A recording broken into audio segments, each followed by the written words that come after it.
The Pacific sky trembled with heat and noise. Lieutenant Tom Blackburn gripped the stick of his F4U Corsair, the throttle pushed forward until the engine howled like an angry animal.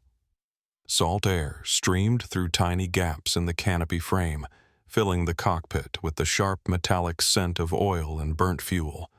Below him, the dark jungle of New Britain stretched endlessly, its ridges cut by white rivers and fire-blackened clearings. Ahead, 20 Japanese Zeros climbed in perfect formation, sunlight flashing off their silver wings like blades drawn for execution. His guns were already armed, the belt feeds rattling with every vibration of the Pratt & Whitney radial engine. The radio burst alive with static and clipped voices from the Jolly Rogers. "Bandits! 10 o'clock high!" someone shouted. Blackburn twisted his neck, sweat running into his collar, and saw them, fast, agile, turning tighter than physics seemed to allow. He leveled out, heart pounding with a rhythm faster than the propeller's blur. Each second stretched thin, every sound sharpened until even the click of the gun sight felt deafening. The Corsair's nose dipped, then rose again as he lined up the first target. The Zero dove through the clouds, leaving a thin trail of vapor that twisted like a rope. Blackburn followed, his aircraft shuddering as it punched through turbulent air. G-forces pressed him into the seat, his vision narrowing until the world shrank to the glowing reticle in front of him. He fired.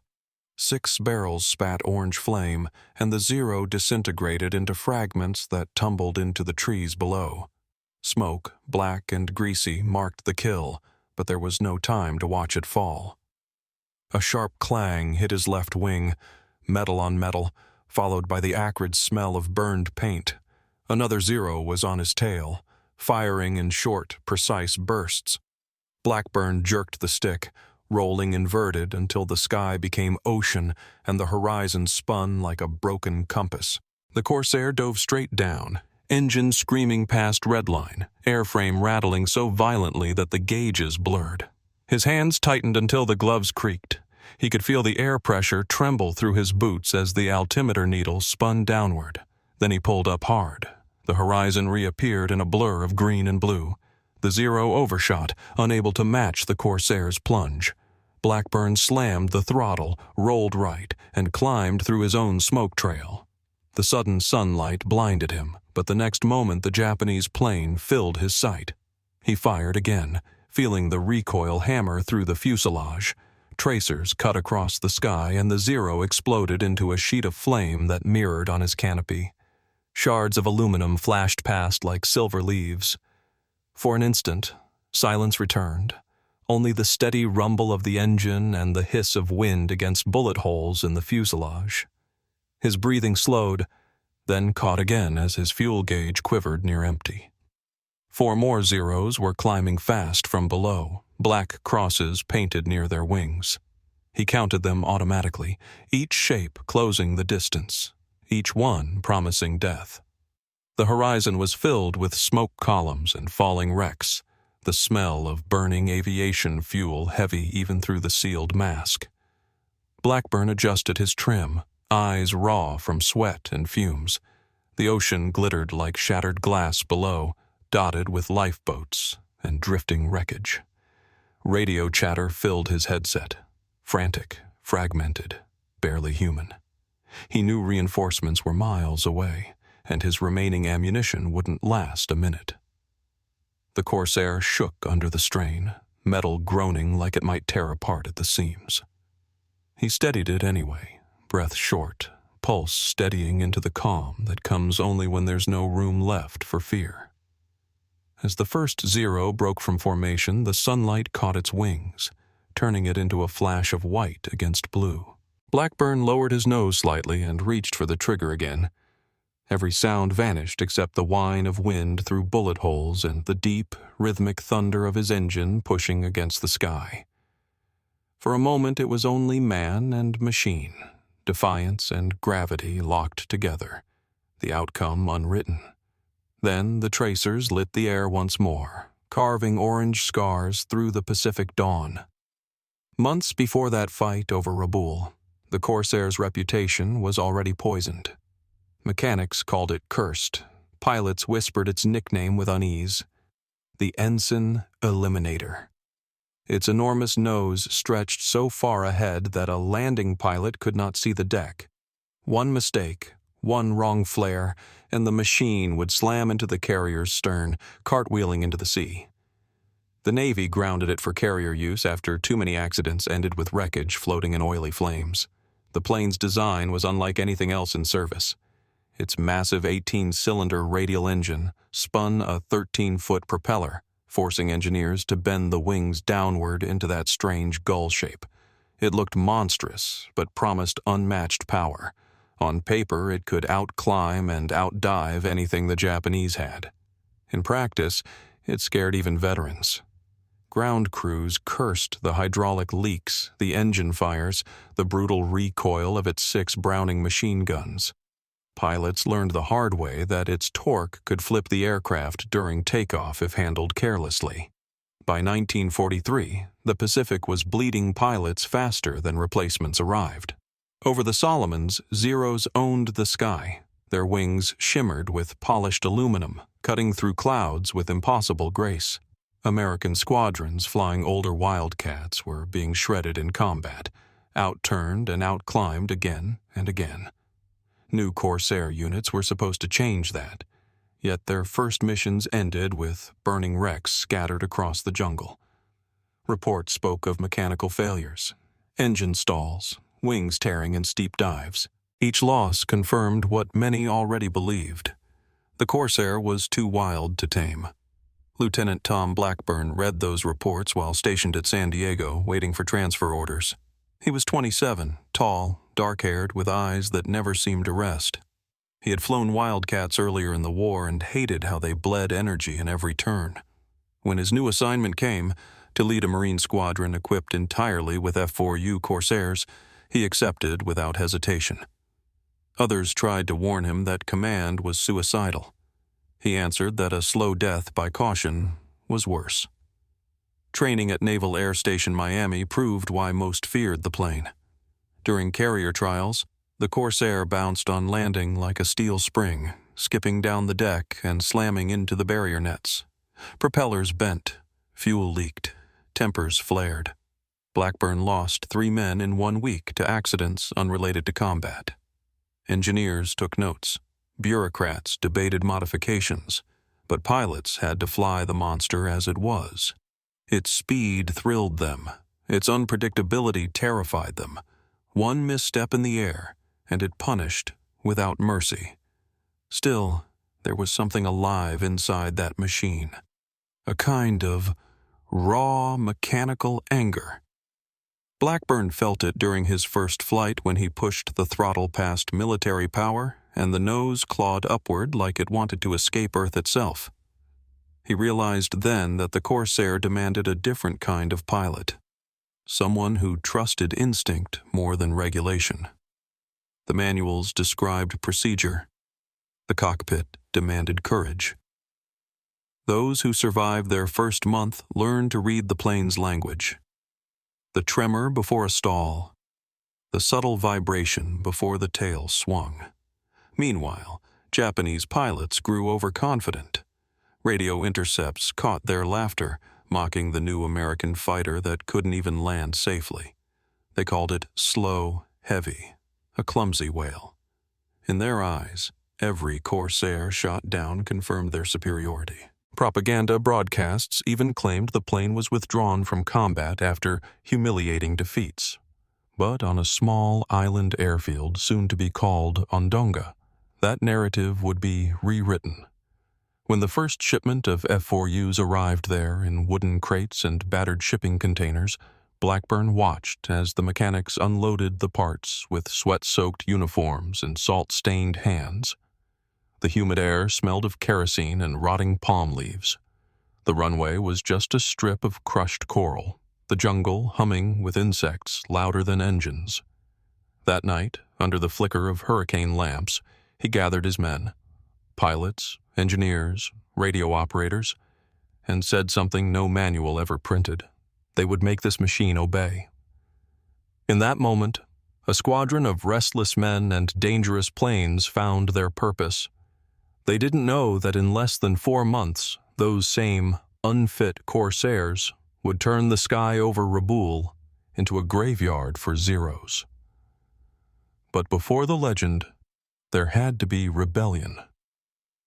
And it would begin with a handful of pilots refusing to believe what experts insisted was impossible. By late October 1943, the airfield at Ondonga reeked of fuel, cordite, and rain.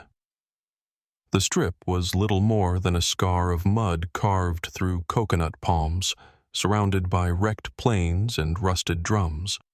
Mosquitoes swarmed in clouds thick enough to taste, and the air shimmered with heat that never fully disappeared, even after sunset. Here, the Jolly Rogers were born, a name chosen half in jest, half in defiance. Their commander, Tom Blackburn, had stopped trying to make his men fear the Corsair. Instead, he taught them to treat it like a beast that could only be mastered through violence. Every night, the air vibrated with the roar of engines as the squadron practiced until darkness swallowed the field. Propellers carved glowing halos through the mist, while the smell of scorched oil mixed with jungle rot. They flew low, reckless, chasing each other across the black horizon. The Corsairs' long nose blocked their view, forcing them to feel the sky through pressure and vibration. One misjudged roll could send a pilot spinning into the sea, but Blackburn pushed them harder, ignoring the rulebooks that littered his tent like old confessions. One evening, during a maintenance delay, Lieutenant Ira Kepford, a quiet man with steady eyes and a mechanic's patience, studied a Corsair's torque pattern in the dirt with a stick. He noticed that if the pilot used the engine's brute spin to roll downward instead of turning horizontally, the plane could pivot through gravity faster than a Zero could react. It was madness by doctrine. American training preached wide turns, defensive spirals, predictable moves that kept the wings intact. Blackburn saw the sketch, stared at it in silence, then ordered the idea tested the next morning. Dawn came heavy and yellow, the air thick enough to chew. 2 Corsairs took off together, climbing through a blanket of vapor toward the bright line of the sun. At altitude, they cut power, pitched forward, and slammed the throttles open in the dive. The planes rolled in violent corkscrews, engines screaming like tortured steel. The controls nearly locked, the wings flexed until rivets groaned, and for one moment both pilots thought the aircraft would disintegrate. Then it leveled out cleanly, carving a perfect arc beneath the imaginary enemy position. The maneuver worked. They landed shaking but alive. From then on, Blackburn trained every man to fight vertically. No one talked about turning fights anymore.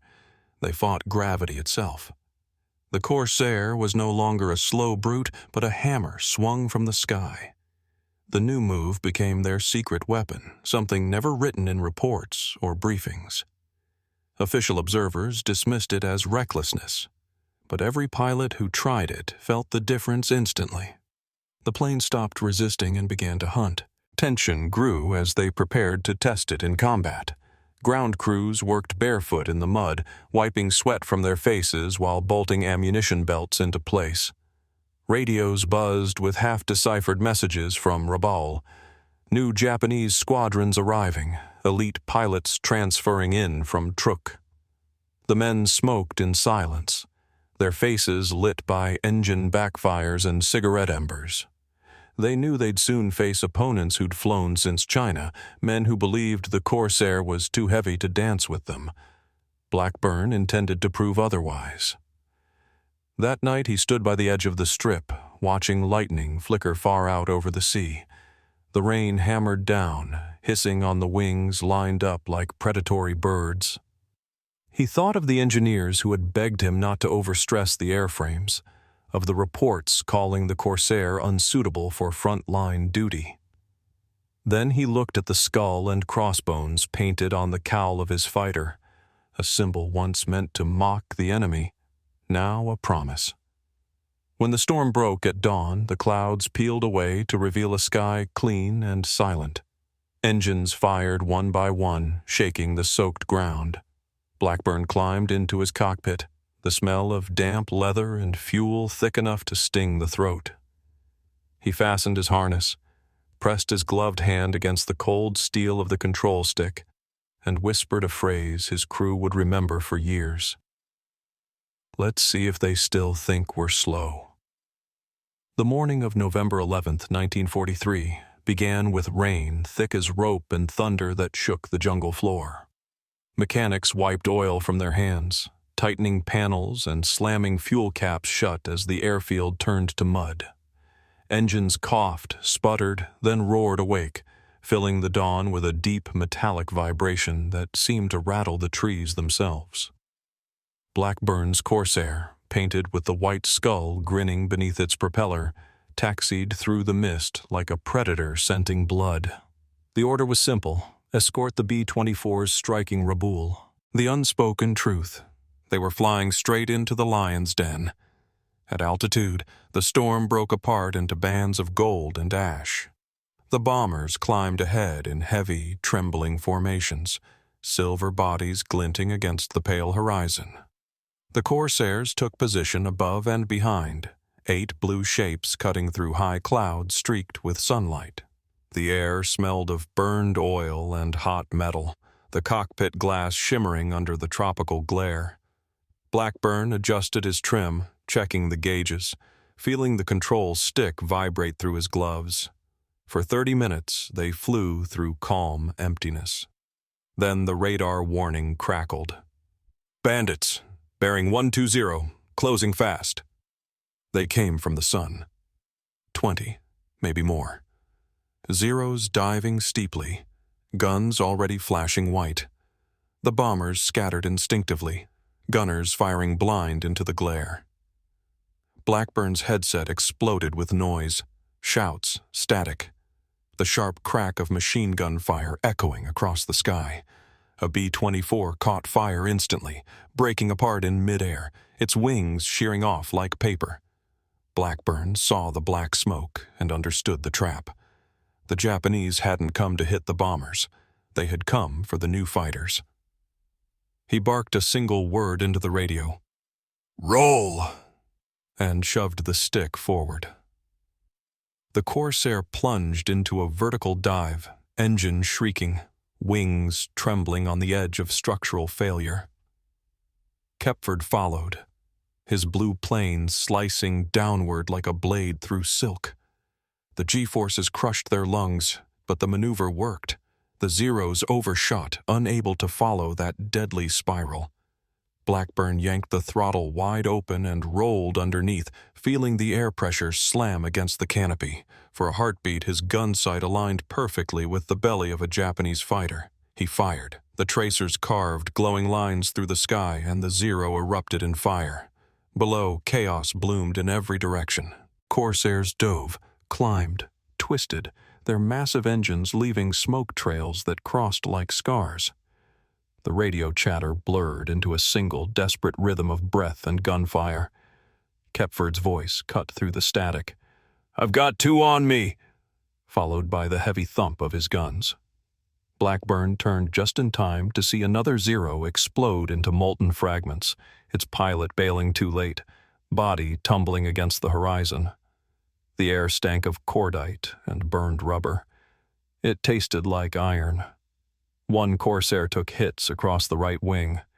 Flames licked the trailing edge, fuel spilling into the slipstream. The pilot, Ensign Carr, dove toward the jungle, smoke trailing like a black ribbon. No parachute opened. Blackburn clenched his teeth and pulled harder on the stick. He couldn't stop. The fight was still boiling. Ahead, 3 Zeros lined up for a coordinated attack. He cut throttle, rolled left, and dropped again, using the new dive roll technique. The sudden loss of speed threw the enemy off balance, and in that instant he came up behind them, guns blazing. 2 fell in seconds. The third disappeared into cloud. By the time the bombers turned home, the sky was littered with burning wrecks. Blackburn's squadron had scored 6 confirmed kills, perhaps more. They returned with cracked wings, bullet holes, and half their ammunition gone. Kepford landed last, canopy streaked with smoke, face streaked with sweat and oil. The men climbed from their cockpits trembling, their uniforms soaked through, their ears still ringing from the engine roar. The ground crew stared in silence. The Corsairs were supposed to be too heavy, too slow, too clumsy for this kind of fight. Yet the Zeros had been the ones falling. As darkness fell over Ondonga, Blackburn walked between the parked planes, touching the torn metal of their wings. The air smelled of victory and loss, a mixture of gunpowder, sweat, and the faint sweetness of burnt coconut from the jungle fires below. No one spoke much that night. They didn't need to. The Corsair had finally earned its baptism. It had stopped being a rumor and become a weapon. And somewhere beyond the clouds, the Japanese command realized they had just met an enemy they could no longer underestimate. Word of VF-17's victory spread through the Pacific like a spark through dry grass. Reports arrived on carrier decks wrapped in salt-stained envelopes, stamped confidential, yet whispered from pilot to pilot before the ink had dried. The impossible had happened. Corsairs had outturned Zeros. Commanders dismissed it as luck, but gun camera film told another story. Grainy frames showed blue wings rolling under silver ones, bullets walking neatly through rising smoke. The footage rattled through headquarters in Pearl Harbor, passed from one stunned officer to another. The ensign eliminator had become a hunter. At Ondonga, the Jolly Rogers worked without rest. Mechanics stripped engines to the bone, hands blackened with oil, shirts stuck to their backs. The airfield reeked of gasoline and rain-soaked dust. Ammunition crates lay open in muddy rows, their copper gleaming dull under stormlight.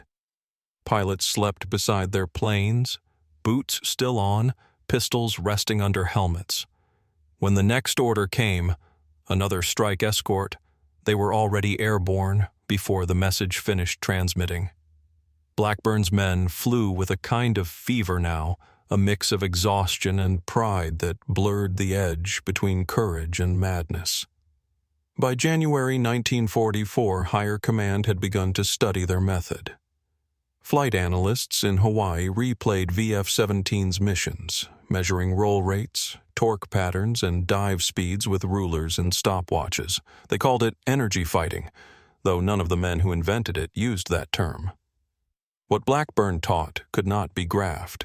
It was rhythm, not geometry, a violent dance between speed and gravity. Still, the manuals changed. New training pamphlets described vertical roll attacks and dive reversal entries, printed quietly without credit to the squadron that had proved them. The Corsair factories responded next.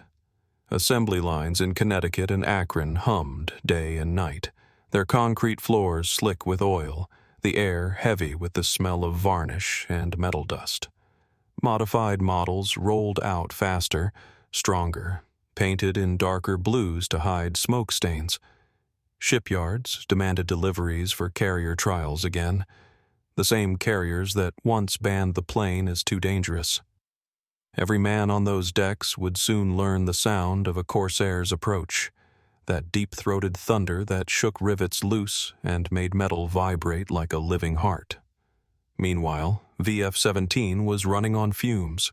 Spare parts were rationed, tires retreaded until cords showed through. The mechanics grew hollow-eyed from lack of sleep, working through monsoon nights beneath tarps that flapped like torn sails. The planes returned from each mission battered, patched with salvaged aluminum peeled from wrecks. Blackburn's command tent smelled of coffee gone bitter and canvas soaked with sea air. He had become thinner, his hair dusted with salt, but his eyes burned brighter than ever. The men painted new skulls on their cowlings with whatever paint they could steal or mix. Some used gun oil, others crushed berries for pigment. Each skull marked another kill, another pilot who had lived through the impossible. No one celebrated openly. The victories felt too fragile, too temporary, as if the sky itself might turn against them. Letters home went unwritten. Meals were eaten cold. The Corsairs' noise had replaced silence, a sound that was both promise and warning. When word finally arrived that the Navy would adopt the F-4U for carrier service, no one cheered. They were too tired, too aware of the cost behind that decision. But in the dark corners of the airfield, pride flickered quietly. They had changed doctrine, defied experts, and rewritten the sky. Their plane, once mocked as unfit for combat, was now the fleet's future. Yet the storm had not passed. Far across the sea, in the hangars of Rabaul, another group of pilots studied the same reports with cold precision. The next time the Corsairs met the Zeros, the hunters would find the prey waiting for them. By February 1944, the silence between missions felt heavier than combat.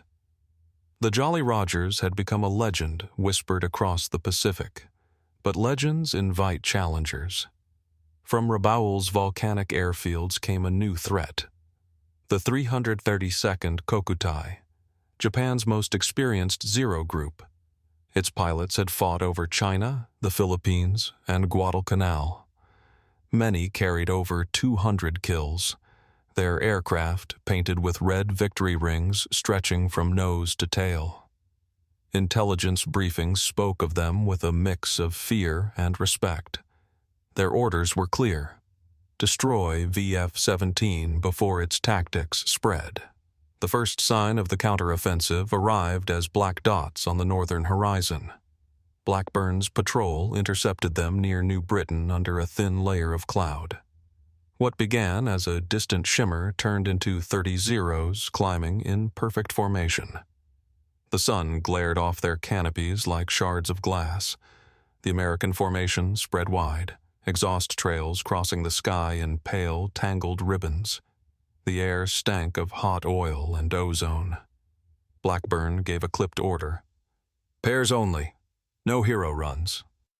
His voice stayed calm, but his pulse hammered in rhythm with the propeller. The trap came fast. The Japanese pilots feigned retreat, drawing the Corsairs upward in a spiraling chase. Blackburn's instinct screamed at him to brake, but the enemy's climb looked weak, vulnerable. He followed, until the horizon twisted violently. The Zeros inverted in perfect unison, dropping underneath their pursuers. In seconds, the sky turned into a cage. Bullets shredded through wings and fuselages, leaving glowing holes in blue paint. The cockpit filled with the metallic taste of fear and gunpowder. One Corsair exploded instantly, the shockwave jolting Blackburn's plane sideways. Debris struck his canopy, leaving cracks like spiderwebs. He dove hard, pulling into the new vertical maneuver that had once saved him. 2 Zeros followed, firing in short, cold bursts. Tracers snapped past his wings, slicing through the humid air. Blackburn pulled the throttle wide open, feeling the aircraft tremble under full torque. The engine's roar deepened into a growl that rattled his bones. He rolled sharply left, then slammed the stick backward. The Corsair shot upward, smoke trailing, and in that sudden climb, gravity became his ally again. Kepford covered him from below, firing controlled bursts that ripped across the enemy formation. 1 Zero spiraled away, its pilot ejecting too late, the parachute igniting before it could open.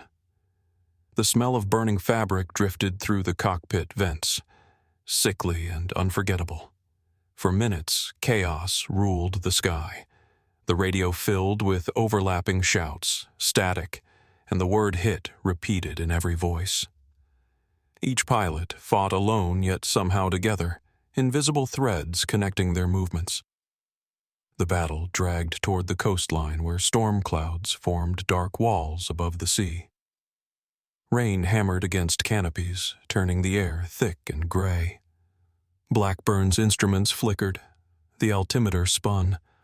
Lightning flashed, illuminating wrecks tumbling through clouds like falling ghosts.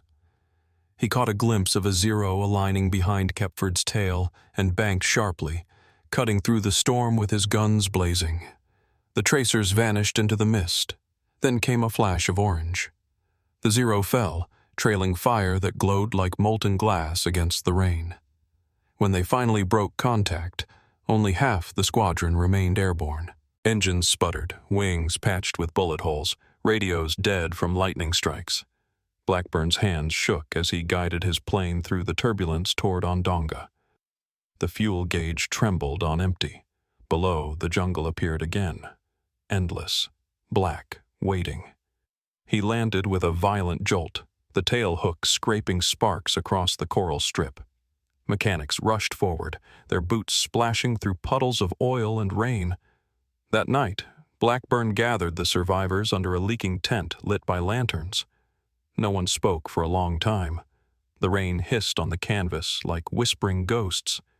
Then he unrolled the map, tracing the spiraling path of the Japanese trap with the tip of a knife. "They know our game now," he said quietly. "So we changed the rules." His men listened, faces hollowed by fatigue and loss. They didn't realize it yet, but the next evolution of air combat was already forming in that silence. Not written in manuals, but drawn in blood, sweat, and stormlight. March 1944 arrived with heat so dense it clung to the skin like glue. The airfield at Ondonga had become a graveyard of twisted engines and patched wings, but VF-17 refused to slow down. Blackburn's men flew twice a day, sometimes 3 times, returning with empty guns and trembling hands. Their aircraft rattled like wounded animals, patched with salvaged aluminum. Their skull insignias faded beneath layers of soot and salt. Every takeoff began with the same smell: burning rubber, spilled fuel, and wet coral. Each landing ended in silence, the kind that followed too many funerals. Then came the order that would test everything. Operation Cartwheel.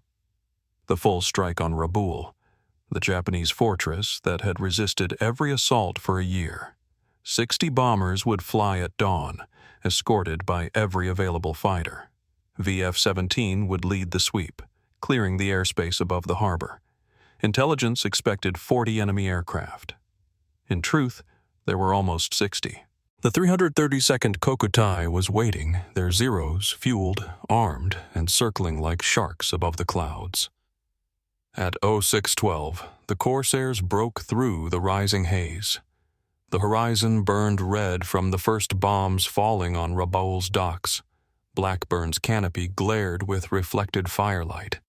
"Keep your eyes open," he said, voice steady but cold. "They're coming." A second later, the sun disappeared behind a curtain of black smoke and tracers. The first wave of Zeros hit them head-on, diving straight through the formation. The air turned into chaos, guns roaring, wings flashing, vapor trails twisting into spirals of death. Blackburn banked hard right, forcing the Corsair into a dive so steep it blurred the world into streaks of blue and gray.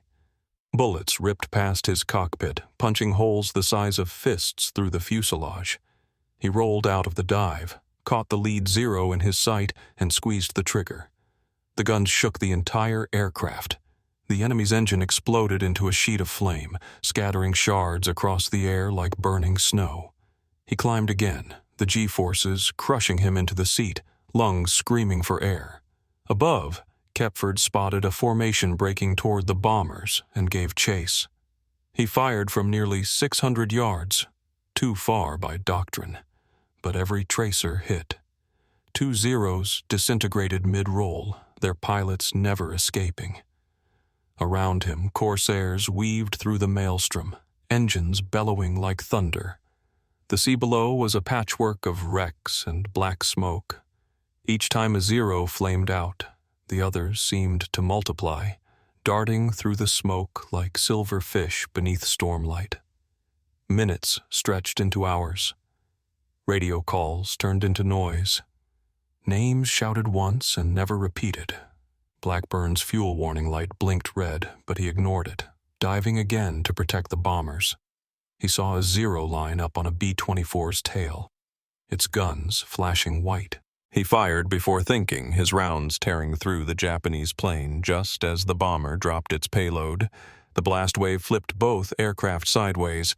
For a few heartbeats, the world vanished in white heat and roaring wind. When his vision cleared, Blackburn found himself flying alone. By noon, the fight was over. The sky hung heavy with smoke and drifting parachutes.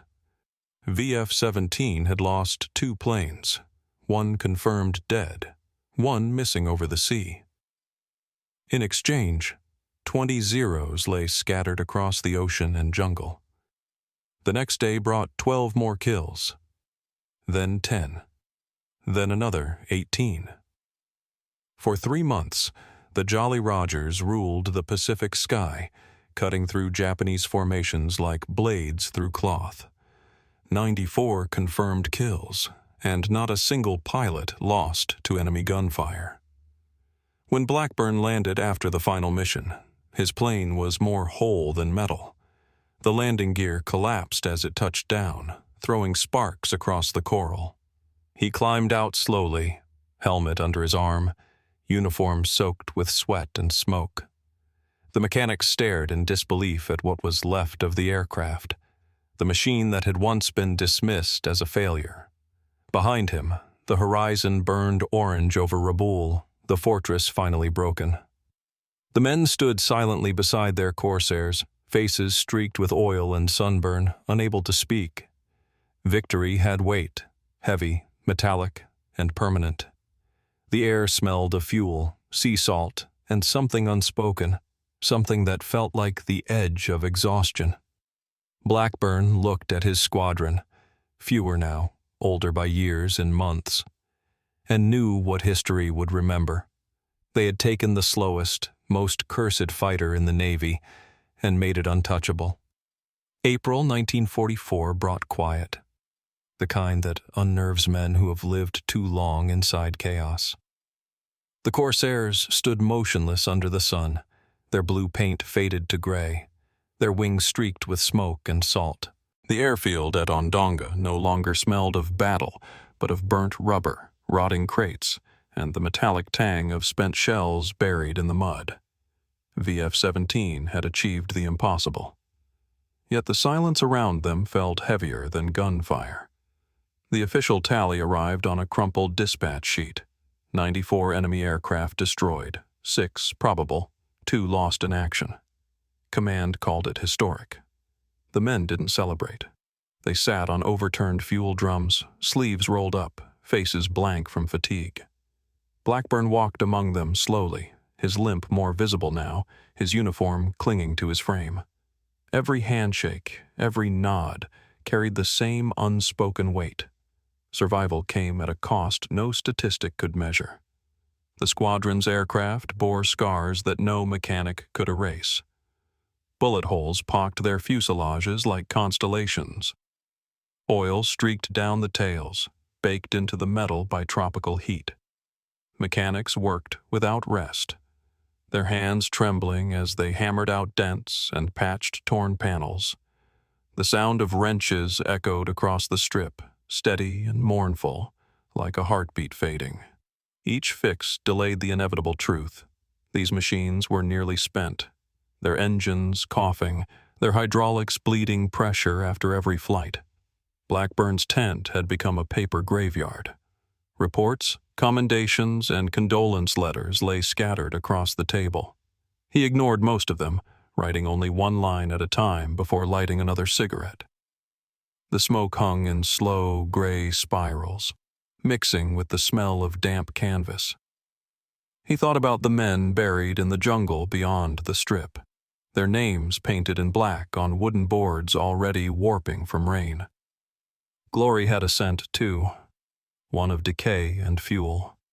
When the order came to rotate the squadron home, relief never showed on anyone's face. They had won every engagement but lost something less visible. The younger pilots had aged into silence. The laughter that once filled the mess tent was gone, replaced by long pauses and unfinished sentences. The sound of a distant engine made some flinch instinctively. War had carved its marks not just on metal, but on muscle and memory. The final mission was a ferry flight to Espiritu Santo. No combat, no enemy, only distance. Yet even then, the Pacific seemed unwilling to let them go. Clouds gathered without warning, heavy with rain and static. Lightning flared across the wings, turning each drop of water into molten silver. Blackburn led the formation, watching his altimeter tremble as wind slammed against the fuselage. When they landed, every man kissed the ground or laughed until their voices cracked. The storm passed, leaving steam rising from the runway like ghosts dissolving into air. 2 weeks later, VF-17 disbanded. The planes were shipped to training commands, the men scattered across the Navy. Blackburn received the Navy Cross in a ceremony so brief it felt accidental. He refused to give a speech. Reporters asked about tactics, about the secret that turned defeat into dominance. He told them it wasn't about rules or machines. It was about learning to stop fearing death long enough to think. That night he sat outside the barracks, listening to the sea whisper against the reef. The Corsairs were gone, their skull insignias washed from the cowls by salt and time. Yet in the distance, the horizon glowed faintly where the sun fell, the same color as tracer fire fading into dusk. The war would move on to other names, other heroes, but the Jolly Rogers had left their mark. The sky itself seemed quieter, as if even the wind remembered what they'd done.